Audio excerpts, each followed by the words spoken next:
आप देख रहे हैं एमए न्यूज़। खान साहब के साथ अलकादर यूनिवर्सिटी ट्रस्ट के हियरिंग में मुलाकात हुई है।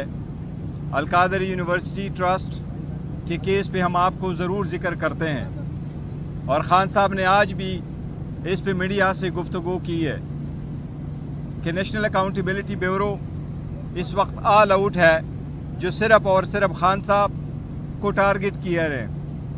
ये ऐसा केस है जिसमें ट्रस्टी का कोई लेना देना नहीं होता, ट्रस्टी कभी मालिक नहीं बनता। गवाहों ने एडमिट किया है कि ख़ान साहब ने ना कोई ज़ाती फ़ायदा लिया है और न ही सरकार को कोई लॉस हुआ है। इसके बावजूद ये पॉलिटिकली मोटिवेटेड केसेस है जो चल रहे हैं। आज भी ख़ान साहब ने इसका जिक्र किया है कि तोशा खाना पे एक चौथा केस बनाने की तैयारी हो रही है। ये भी हम सारे समझते हैं कि ये पॉलिटिकल विक्टिमाइजेशन है और ये सिर्फ इस इदारे को इस्तेमाल किया जा रहा है ख़ान साहब के खिलाफ, जिसकी ख़ान साहब ने आज भी बड़ी मजम्मत की है। ख़ान साहब ने आज मीडिया से गुफ्तगू करते हुए ISPR के बयान पे अपना पहला मौक़िफ़ डायरेक्टली मीडिया को दिया है। ख़ान साहब ने यही कहा है कि मेरे से माफ़ी मांगी जाए बजाय इसके कि मैं माफ़ी मांगूँ।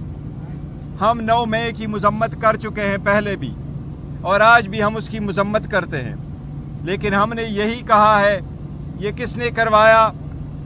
ये ख़ान साहब को 9 मई को किसकी साजिश पे गिरफ़्तार करने की कोशिश की गई, गिरफ़्तार करवा के किसने हुक्म किया था, इसी तशद्दुद पुरतशद्दुद तरीके से गिरफ़्तार करना किसका ऑर्डर था। इस पे एक रद्द-ए-अमल आना वो नहीं किसी सूरत तशद्दुद पे हो सकता था। वो हम नहीं कहते कि इसकी जस्टिफिकेशन है तशद्दुद पे किसी का आना, लेकिन इसके साथ ख़ान साहब ने ये कहा है कि इसी बात पे मुझे जेल में डालना, बार बार मेरी कोशिश करना कि जेल में हो जाऊँ, चाहे वो 18 मार्च का हो, चाहे वो 9 मई का हो, चाहे वो फिर 5 अगस्त को विद इन मिनट्स उसकी गिरफ्तारी हो। इसलिए ख़ान साहब ने कहा है कि मेरे से माफ़ी मांगी जाए बजाय इसके कि मैं किसी इवेंट पे माफ़ी मांगूं। आप देख रहे हैं ख़ान एमए न्यूज़। साहब ने बड़ा कंसर्न शो किया है जो टैक्स कलेक्शन है। इसी तरीके से IMF के प्रोग्राम पे एक तशवीश का इजहार किया है। आल्दो हम बहुत कोशिश कर रहे हैं कि मुल्क आगे की तरफ बढ़े, इकानमी मुल्क बेहतर हो, आवाम के लिए सहूलतें हो, लेकिन वेल्थ की कलेक्शन क्रिएशन नहीं हो रही। टैक्स कलेक्शन हो लेकिन आवाम पे बर्डन पड़े, इसकी ख़ान साहब ने बड़ी तशवीश का इजहार किया है।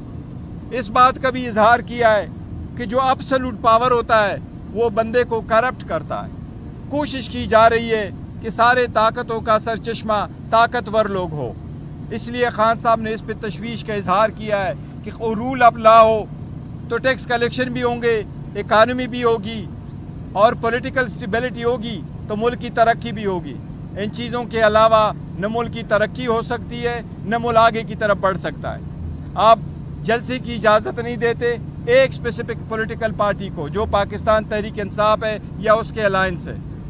आप कन्वेंशन की इजाज़त नहीं देते हो, आप रैली की इजाज़त नहीं देते हो। पुरअमन तरीके से निकालने के लिए एक छोटी सी कन्वेंशन की इजाज़त नहीं है। तो इसलिए ये एक ताकत इस्तेमाल हो रही है एक ही पॉलिटिकल पार्टी के। इसको आप पॉलिटिकल स्टेबिलिटी की तरफ एक कदम नहीं कह सकते, ये इंस्टेबिलिटी क्रिएट करता है और ये वही पॉइंट है जो IMF ने अपनी रिपोर्ट में तस्करा किया। आप देख रहे हैं एमए ख़ान साहब न्यूज़। ने आज काकड़ की स्टेटमेंट पे जो फॉर्म 47 से रिलेटेड है उस पे भी ख़ान साहब ने डायरेक्शन दी है कि कोर्ट में एक पिटीशन फाइल करेंगे। जो हमने पहली स्टेटमेंट दी थी और पिटीशन सुप्रीम कोर्ट में फ़ाइल हो चुके थे फॉर्म 45 और 47 से रिलेटेड, उसमें इसको भी हम इंक्लूड करेंगे। आज हम आपको ये बताएं कि बारहा हम अदलिया को कहते हैं कि हमें आपका एहतराम है और आप पे एतमाद है, लेकिन जितने तेज़ी के साथ ख़ान साहब के ख़िलाफ़ ट्रायल चलते रहे, 5 दिनों में 3 कन्विक्शनें हुई, इसी तरह ख़ान साहब को रिलीफ देने की कोशिश कभी नहीं की गई, बल्कि ख़ान साहब का जो राइट भी बनता है उसको भी नहीं सुना जाता। अब कल इद्दत वाले केस की हेयरिंग है। ख़ान साहब की स्पेशल यही फरमान के मुताबिक मैं रिक्वेस्ट कर रहा हूँ जज साहब से, लास्ट डेट ऑफ हेयरिंग पे जज साहब नहीं अवेलेबल और लंबी डेट पड़ी।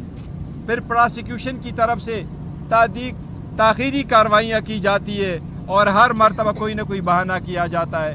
ہم سب سے درخواست کرتے ہیں, جج صاحب سے ڈائریکٹلی خان صاحب کی درخواست ہے کہ کل میرے کیس کی ہیئرنگ کر کے اس پہ فیصلہ کر دے, عدت والے کیس پہ. یہ ہماری آپ سے درخواست ہے.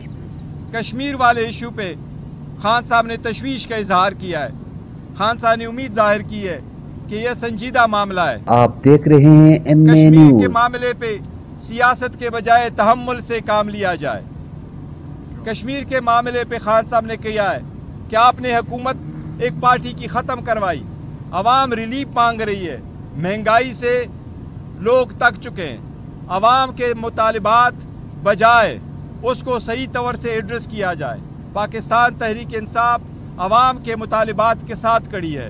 عوام کا مطالبہ ہے بلوں سے ریلیٹڈ, مہنگائی سے ریلیٹڈ ان کو ریلیف دیا جانا چاہیے.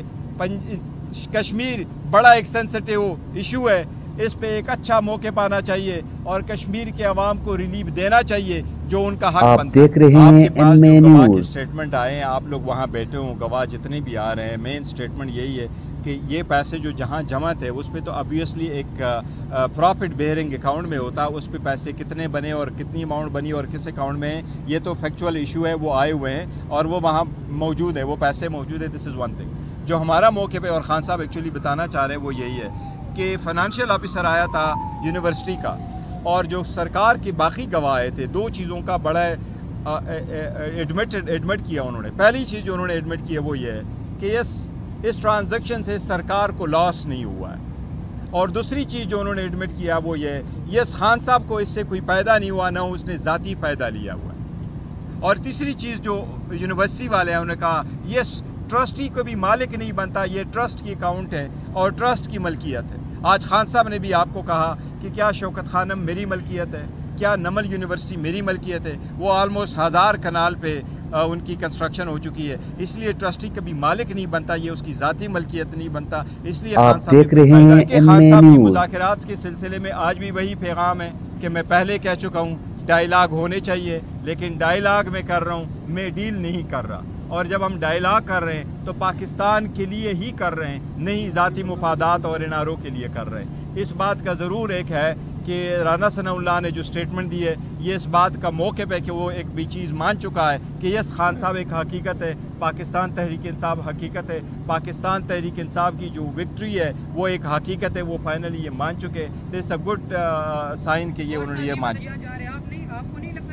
دیکھیں پارٹی کے ایک منٹ پارٹی کے انٹرنل معاملات پہ یہاں بات نہیں کرتے. آپ دیکھ رہے ہیں ایم اے نیوز. بات یہ ہے کہ جو پہلے کیا سٹیٹمنٹ دی ہیں وہ پولیٹیکل سٹیٹمنٹ لیڈر ایک دوسرے کے خلاف دیتے رہتے ہیں, لیکن خان صاحب نے آج بھی آپ نے یہی کوشچن کیا تھا, لیکن جو مین مقصد خان صاحب کا پیغام لوگوں کو پہنچانا ہے وہ پبلک اس ڈیمانڈ کو سپورٹ کر رہے ہیں کہ یس مہنگائی بڑی ہے, غیر ضروری قسم کے لوگوں کو بل جا رہے ہیں, حکومت کو اسٹیپس لینے چاہیے تاکہ عوام کا وہ ایڈریس ہو. تو وہ جو ان لوگوں میں اضطراب پایا جاتا ہے اور جو تشدد پہ جو ساری احتجاج پہ مجبور کر رہے ہیں وہ ان کا جو جواز ہے وہ ختم ہو جائے. اس بات کے لیے خان صاحب نے نشاندہی کی ہے کہ سینسٹیو میٹر ہے کشمیر کا, اس کو فوراً ایڈریس کیا جائے. Thanks for watching. چینل کو سبسکرائب, لائک اور شیئر ضرور کرنا, کہیں مت جانا. ملتے ہیں کچھ دیر بعد.